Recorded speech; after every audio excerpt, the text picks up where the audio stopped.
I say obi in friend Napo me so when ya me score Bawumia so say am on fan kan ma ore mfi so be for him mercy and afi ma me Agraadaa the one nyina aka ho se so for mo akwata an atu nsa from na me score no menya no super papa so mo e de won aso e femi impepe mu na me de nsem na no e de ebo me woni go so hwe me e wa AHENFO TV officials but mo de subscribe to channel so me notification bell button so na nye de send a video bi aba ntem pass no was sabit me account so hu ne ekoso media so ya ja comment no comment section on afi watch a video no so dia Bawumia ma if you like ya eno so many beje ho e the amount na me kan so for Amoako Atta e de mesko bi abani na no e kom share e na waba be share e de afa yewura e Napo hu owie no wamana so Bawumia agene de mami Agraadaa agene de e no Ohemaa mercy so agene de na nsem no keka ni susu pan ye just obu eye dia Napo so e no no kasa egu ho no abusia one day was so akasem no so po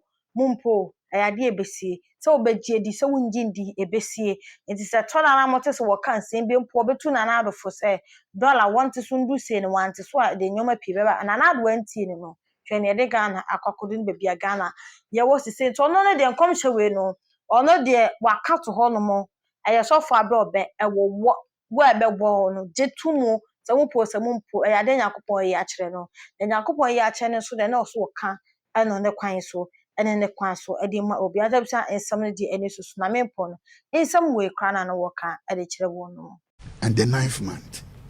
Okay. Some baby can we up. I don't care. 2 years ago, we were tena and I'm cancer president for Mukai 2,800 February. Sure. $90 and 1 year when baby echo. Crawford can you jai. 7 churches, 7 mosques. 7 churches 1 year. I Jimmy some be seen there. You can't soon some to Ayafa. Nem wow. Tiasie. What akwatafo to me campaign ya nipa 10 akwatafo 10 o masan lai. No me heading. Ye twan me kan ba bisi nura nne ene ochina. Okay, osena oka say moma yenko owura ne nchen eto hunu no osena say monko na mofo mo honko kira asofo yesu ani bo akwatafo no ose okwa ekura bi ase no emema du bi o yakwatafo eba be hia no ejina chirichiri na wo ma wone so say owura yesu wiye mobo na ohunu wo no ose won say monko na monfo mo ho enko kire asofo nyamalam anyama anya komfo. It was the 9th hour. Oh. No, so we 10 no until the 9th month and the 10th. Oh my goodness. Hey, we don't understand spiritual mathematics. Wow. Yes, from your every mountain abidu. Omuduri ene 9th hour. And you attack Peter. Say now the moon theater. One year or when you can get to Nikako see no a universal market. Okay. The 9th hour biano you enter into universal market and nothing see a fida nothing and nothing see a boabia woman to go see a boabia and to Peter do see on the 10th hour 4 p.m. Also uchia tia wo de ne tia me there. They make what I say me can be see me so no we see here. Because a direction on Yamisa Minfa Mobino, Opa, your page. Yamakan what I say, sir. Na, and Yamabessa. Amen. Yamakan what I say. And he, woman, Pomintranomon Farmer, a Vicent, see you. Yeah. Vicent of Paris. Yeah, see you. From this time all the way to 4 o'clock. Your band said, 10 cities. 10 cities. Hey, 10 cities, right? 10 cities. 10 cities. 10 cities. 10 cities. 10 cities. A double for no, I 10 tens are 4. 10 tens are 10. Okay. 10, 10, 10. Okay. Because from here, I'm telling you, as a man of God, from here to Dana, I have to see one. I did a bit demanding. Can't you say, Papa, where the name of the Agoda? Your book one now, I'm writing, Uncle. Well, you saw all the stars. I'm telling you. Very prominent person. It's a very serious thing. Them gonna watch and say, now watch this. Yeah, watch. Yes, you catch the Peter said, this is the 9th hour. Until 9th hour, ɛyɛ 3 and a 10th hour ɛyɛ 4 and the Bible says from 6 hour tema obo yesu asem from 6 hour 12 all the way to 9 hour total darkness. And the hour be and so if you don't understand it, you might not know what 10th hour 4 means. But about no panunsia, about 12 by 6 hours. That is 1 hour 6. And by 4 is the 10th hour. So 4 p.m. Yeah. 1 TSC, you might think Papa is saying something different, but the 10th hour of the day is 4 p.m. You are in the spirit. You are in the spirit. What need evangelist in Abempa? Bartholomew. 10th hour is 4 p.m. Yeah, 10th hour is 4 p.m. Sure.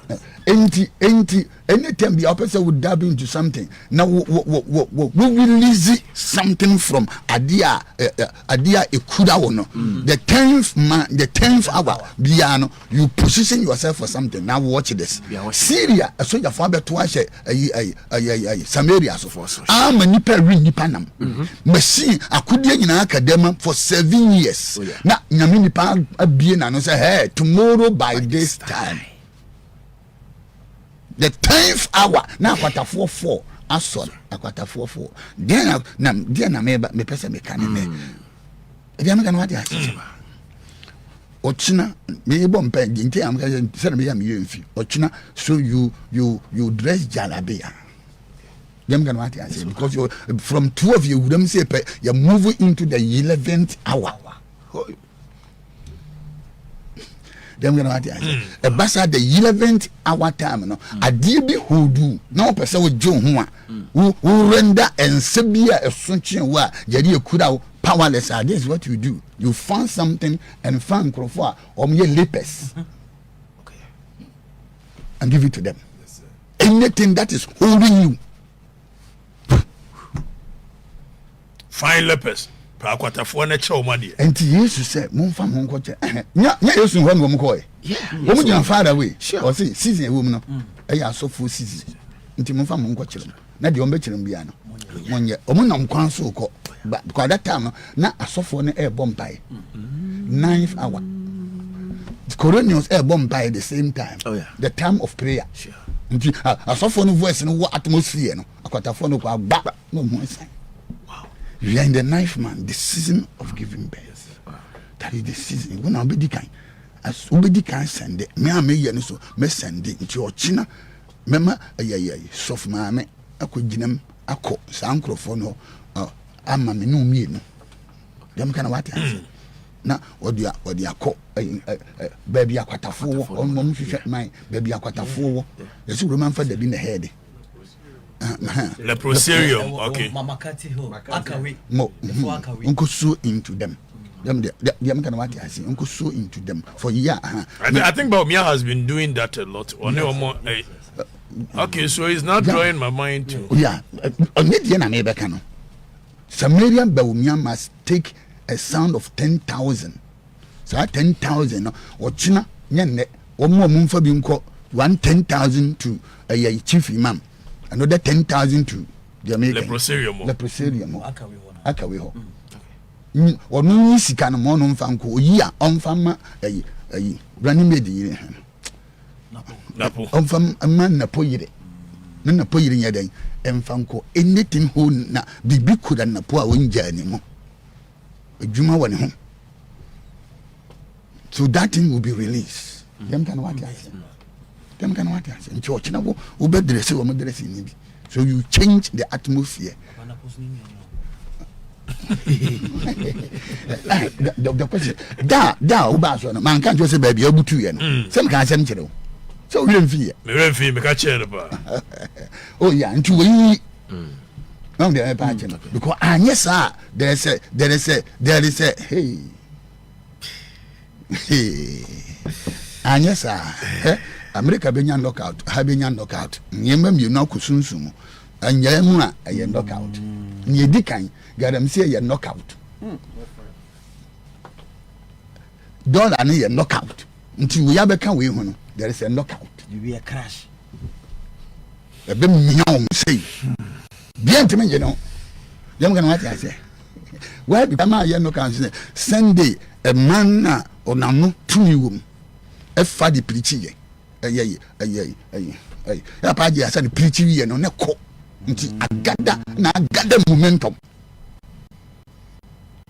no if you don't release it until you the number be to about 10 about maybe my one about 9 yeah exactly 9 now watch this but the number be to una be di kan we are my be whatever you are now one can chire Ohemaa mercy Yes. ochina e mo 3 a wompie upon 4 ponjai Agraadaa ochina e mo 3 a wompie since when you man saw your pain, I send you catch it a ben. Ochina a more teria, Mumpie. Miracle, maybe Ochina a more teria, Umpie. I saw the back. Faith Way Chapel, meaning baby, Ochina a more teria, Umpie. Would this will be our own number one no num, Ochina.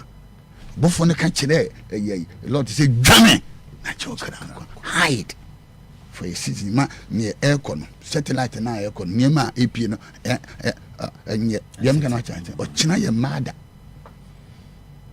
because tomorrow the goddess moon and the or China, and Nora, and in a Juma, member. About 12 say, Judaism and Islam, I take over. Because now fans at work so I can't somebody near me they American oh yeah onyame a oyam nam nyina nya nkopon Yes, Lord. we are still in the marketplace. Yes, Bible say na a ball don 9 hour na yes ko marketplace. Oh yes. Until we are still in the marketplace of life. Yes, sir. Yim pa ye din pa ye me de man. Amen. Anything working through your bloodline by thunder by fire already in free. Amen. Yim pa ye me din pa ye me de man. Amen.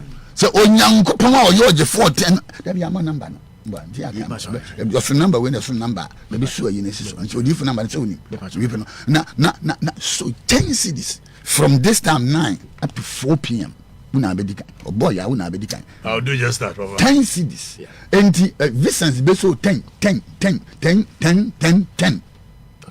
10 100 cities. mo nti 4 be no so 10 no to 10 cities no sense so 10 cities no sense so dem can what I say but obi bia there just 10 cities from 9 when up to 4 p.m. to China no different to na mo hwe ba bia am of man madam Jansen na my na enfan come am on the employer mo tin o mo flow friends Akawi. We try ko bank na leproserio yeah efia na mi jiri nyankopon yi mi firi mi na yam. Yes, Lord. Akudie bia wa boy to ya no Jesus. we yesunsum yema na otum kan say no weapon yes. bia say no weapon ka say ye de anu ne ko ba say man ka kire osa dabio ye ne sese wo ye Oh yes. because there's a weapon holding you. My God. They make an what you say. Yes. Unyame abofo enko aboso kan kwa me no nyina da bia kantamanto everywhere ne ba bia nyame ma wo every marketplace. Yes, sir. Every marketplace. Yes, Ewurade nje wo kira ewurade ma wo kira abo nye den wo kira ne bo enye den wo kira ne bo enye den wo kira ne bo enye den wo kira ne bo enye den Amen. ewurade nhwa wo so ma me ewurade ma ho ba ma me ewurade ma wo wo hyebere this 9th month and today being the 10th adie bi a be trigger nti ye fie ne koya America inside out anything can happen. Anything the 2021 is either inside or outside. Something will repeat itself.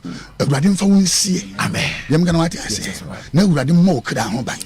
The free some year do October from November or from November 2024 all the way to November 2025 Africa there's going to be a famine and disease.